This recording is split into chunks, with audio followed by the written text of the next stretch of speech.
안녕하세요. 오늘은 필립 K 딕의 전설적인 대체 역사 소설이죠. 높은 성의 사나이. 그리고 이걸 바탕으로 한 아마존 프라임 TV 시리즈에 대해 한번 깊이 파고들어 보려고 합니다. 저희 앞에는 비평문부터 제작진의 아주 상세한 인터뷰, 또 시청자들의 뜨거운 반응까지 자료들이 정말 많이 놓여 있습니다. 네, 이번 탐구의 목표는 아주 명확합니다. 만약에 제2차 세계대전에서 추축국이 이겼다면 이 섬뜩한 질문 하나가 있잖아요. 네, 그렇죠. 이 질문이 어떻게 시대를 초월하는 문학이 되고 또 어떻게 현대의 가장 강력한 시각적 경험 중 하나로 다시 태어날 수 있었는지 그 비밀을 좀 파헤쳐 보려고 합니다. 맞습니다.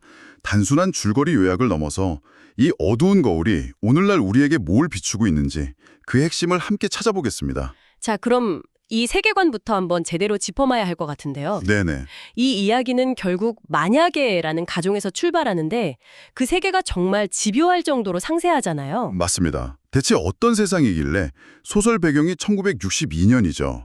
추축국이 승리한 지 한 15년쯤 지난 미국. 그렇습니다. 미국이 세 조각으로 나뉘었습니다.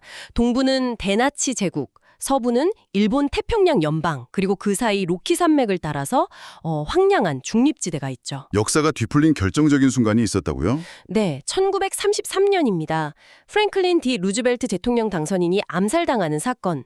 이 사건 하나 때문에 미국의 뉴딜 정책이 좌초되고 대공황에서 빠져나오지 못한 미국이 결국 고립주의를 택하다가 나치와 일본에게 무릎을 꿇게 된 거죠. 그런데 정말 흥미로운 건 필립 K 딕이 이 거대한 설정 위에서 전쟁 영웅이나 정치 지도자 이런 사람들 이야기를 안 한다는 점이에요. 바로 그 지점이 이 소설의 위대함입니다. 거대 서사 대신에 그 체제 아래서 살아가는 평범한 사람들의 일상을 현미경처럼 들여다보거든요. 아, 특히 일본이 통치하는 샌프란시스코 묘사가 정말 압권인데요.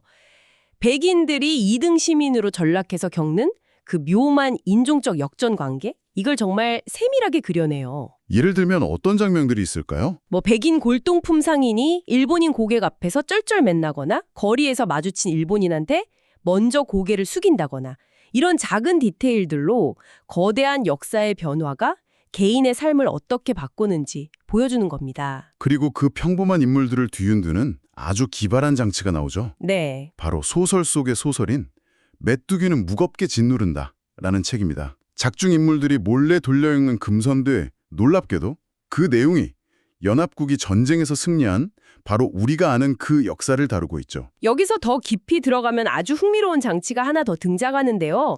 바로 동아시아의 고대 점술서인 주역입니다. 아, 주역이요? 네, 동전을 던져서 나오는 궤로 미래를 점치는 거죠.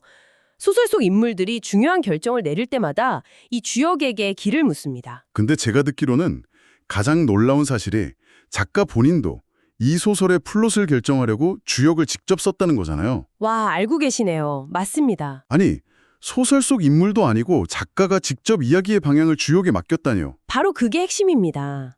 이건 그냥 작가의 특이한 버릇 같은 게 아니거든요. 여기서 딕이 던지는 질문은 이거죠. 당신이 읽는 이 이야기의 전개가 작가의 의지가 아니라 그저 동전 던지기, 즉 순수한 우연으로 결정된다면 당신이 사는 현실은 과연 얼마나 단단한 기반 위에 서 있는가? 아, 작가라는 신이 사라진 자리에 우연히 들어서면서 소설 속 세계와 우리 현실의 경계 자체가 흐릿해지는 겁니다. 소설 마지막에 주역을 통해 당신들이 사는 이 세계는 가짜다라고 암시하는 건 바로 이런 철학적 실험의 정점인 셈이죠. 그렇게 현실과 허구의 경계 자체를 묻는 굉장히 철학적인 소설인데 솔직히 이걸 영상으로 만든다고 했을 때 이게 가능해? 싶었거든요. 그렇죠. 책을 읽는 내내 머릿속에서 벌어지는 그 싸움을 어떻게 화면에 보여주나. 제작진도 똑같은 고민을 했습니다. 그리고 아주 영리한 해답을 찾아냈죠.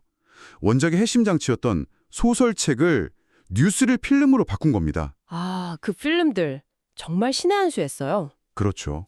텍스트로 연합군이 이겼다고 읽는 거랑 우리가 아는 실제 역사 영상, 예를 들어 타임스퀘어 VJ 데이 키스 장면 같은 게 담긴 필름을 직접 보는 건 충격의 강도가 완전히 다르더라고요. 맞습니다. 훨씬 즉각적이고 강력한 시각적 충격을 주죠. 여기서부터 이제 시리즈의 그 탁월한 비주얼 디자인이 빛을 발하기 시작합니다. 네, 한 비평가의 말이 되게 인상 깊은데 타임스퀘어 한복판에 거대한 스워스티카 네온 사인이 걸린 장면은 단순히 낯선 풍경이 아니라 익숙한 공간이 악몽으로 변하는 순간을 포착했다고 평했어요. 맞아요. 그 비주얼 정말 압도적이죠. 그냥 나치깃벌만 걸어둔 게 아니라 코카콜라 광고판 바로 옆에 스와스티카 네온 사인이 번쩍이니까 더 귀기하게 느껴졌어요. 뭐랄까? 자본주의와 파시즘이 아무렇지 않게 공존하는 모습이랄까요? 정확합니다. 제작진 인터뷰를 보니까 그 기괴한 일상성을 만드는데 엄청난 공을 들였더라고요. 어땠나요? 면에서는 실제 구름이 해를 가리는 것처럼 조명 밝기를 30초간 미세하게 어둡게 했다가 다시 밝게 만드는 그런 효과까지 프로그래밍해서 썼다고 합니다. 와, 그 정도 디테일까지요? 어쩐지 화면의 공기 자체가 무겁게 느껴지더라니. 의상도 마찬가지 아니었나요? 각 구역의 분위기가 옷에서부터 확연히 달랐던 기억이 나거든요. 네, 의상 디자이너 캐서린 어데어는 스스로를 의상 인류학자라고 부를 정도였죠. 의상 인류학자요. 네, 목표가 단순히 시대 의상을 재현하는 게 아니라 옷을 통해 각 구역의 정체성과 사회 구조를 보여주는 거였어요. 예를 들어 대나치 제국의 제복은 2차 대전 말기 독일 패션을 기반으로 하되 1960년대 미국 중산층의 상징인 슬림핏 정장 스타일을 미묘하게 섞어서 미국화된 나치라는 섬뜩한 비주얼을 만들어냈죠. 아, 반면에 일본이 통치하는 서부는 분위기가 또 달랐고요. 그렇죠. 일본 태평양 연방에서는 기모노 같은 전통 의상이랑 미국식 패션이 기묘하게 뒤섞여 나타납니다. 미국 문화에 대한 동경과 정복자로서의 우월감이 공존하는 복잡한 심리를 옷으로 표현한 거예요. 중립지대는요? 중립지대는 규칙이 없죠. 말 그대로 되는 대로 섞어 입고요. 이건 단순한 의상이 아니라 그 자체로 살아 숨쉬는 세계관이었습니다. 이렇게 탄탄한 세계관 위에서 시리즈는 원작에 없던 두 가지 중요한 요소를 추가하면서 이야기를 확장시켰어요. 네. 바로 조직화된 저항군의 존재, 그리고 존 스미스라는 아주 매력적인 악역 캐릭터. 여기서부터 이 시리즈가 원작과는 다른 길을 걷기 시작합니다. 특히 존 스미스의 창조는 이 시리즈의 가장 큰 성취 중 하나로 꼽혀요. 그렇죠. 그는 원래 애국심 넘치는 미군 장교였지만 전쟁에서 패한 후 가족을 지키기 위해서 나치에 부역하는 길을 택하죠. 그리고 그 길이 결국 그를 최고이직 장성이자 무자비한 괴굴로 만듭니다. 그 캐릭터를 보고 있으면 정말 복잡한 감정이 들어요. 분명 악인인데 가족을 사랑하는 모습이나 자신의 선택에 고뇌하는 걸 보면 완전히 미워할 수가 없더라고요. 바로 그 지점에서 그는 한나 아렌트가 말한 악의 평범성을 온몸으로 보여주는 캐릭터가 됩니다. 아, 악의 평범성? 네. 거대한 악은 특별한 괴물이 저지르는 게 아니라 그저 자신의 안위를 위해 시스템에 순응하고 생각 없이 명령을 따르는 평범한 사람에 의해 자행된다는 바로 그 개념 말이죠. 특히 그 아들 문제. 맞습니다. 나치의 우생학 정책 때문에 불치병에 걸린 아들을 자기 손으로 안락사시켜야 하는 비극에 처했을 때 그의 고통은 시청자들에게 나라면 어떤 선택을 했을까라는 정말 무거운 질문을 던지죠. 그런데 여기서 시리즈가 아주 과감한 수를 던집니다. 원작에는 거의 없던 설정을 추가하면서 시청자들 사이에서 엄청난 논쟁을 불러일으켰어요. 네, 그랬죠. 바로 시즌4에 등장한 흑인 공산주의 저항군, BCA였는데요.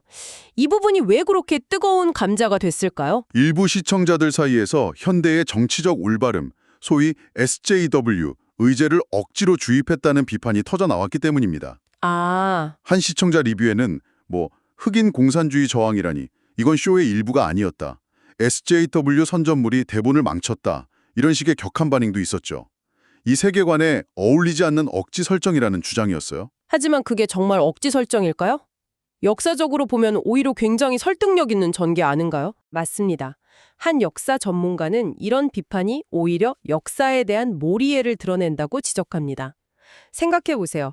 나치즘 자체가 극단적인 인종차별에 기반한 이데올로기입니다. 네. 그렇다면 그 체제 하에서 가장 억압받는 계층, 즉 유대인, 흑인, 소수민족에게서 가장 강력한 저항이 일어나는 건 너무나 당연하고 논리적인 귀결이죠. 실제 역사에서도 미국은 파시즘에 맞서기 위해서 이념적으로 정반대인 공산주의 소련과 동맹을 맺기도 했잖아요. 정확합니다. 시리즈는 그저 자신들이 설정한 세계의 논리를 충실히 따라갔을 뿐이에요. 파시즘이라는 거대한 악에 저항하는 세력이 인종과 사회 문제에 대한 의제를 갖는 건 필연적인 일이죠. 제작진은 논란을 감수하고서라도 이 세계의 논리적 결말을 향해 나아간 겁니다. 정리해보면 필립 K. 딕의 소설은 철학적 질문을 통해 우리가 서 있는 현실의 경계를 허물었고 네. TV 시리즈는 그 세계를 눈앞에 생생하게 펼쳐 보이는 동시에 존 스미스 같은 인물을 통해 개인의 도덕적 딜레마를 극한까지 파고들었네요. 네. 그리고 두 작품의 결말이 다른 것도 아주 의미심장합니다. 소설은 주역을 통해서 이 세계는 거짓이다라고 속삭이면서 끝나고 드라마는 다른 차원으로 가는 포털이 열리는 것을 보여주면서 마무리되죠. 결말은 다르지만 우리가 발딛고 선 현실이 결코 절대적이거나 유일한 게 아니라는 메시지는 같은 것 같아요. 바로 그겁니다. 결국 두 작품은 같은 질문을 다른 방식으로 던지는 셈이에요. 다른 방식이요? 소설이 우리가 아는 현실이란 무엇인가라는 뭐랄까 인식론적 질문에 집중했다면 TV 시리즈는 다른 선택을 했다면 어떤 세상이 펼쳐졌을까라는 윤리적, 실존적 질문으로 무게중심을 옮긴 거죠. 아, 생각의 감옥에 갇혔는가? 아니면 선택의 기로에 서 있는가? 바로 그 차이입니다. 정말 흥미로운 분석이네요. 소설과 드라마를 관통하는 핵심적인 차이를 명확하게 짚어주셨어요. 여기서 여러분께 던져지는 마지막 질문이 있습니다. 이 뒤틀린 역사의 거울은 결국 우리의 현재를 비추고 있습니다. 단 하나의 사건이 달랐다면 여러분의 세계는 지금 어떤 모습일까요? 그리고 그 높은 성의 사나이의 세계와 섬뜩하게 닮은 모습을 혹시 우리 주변에서 이미 발견하고 있지는 않습니까?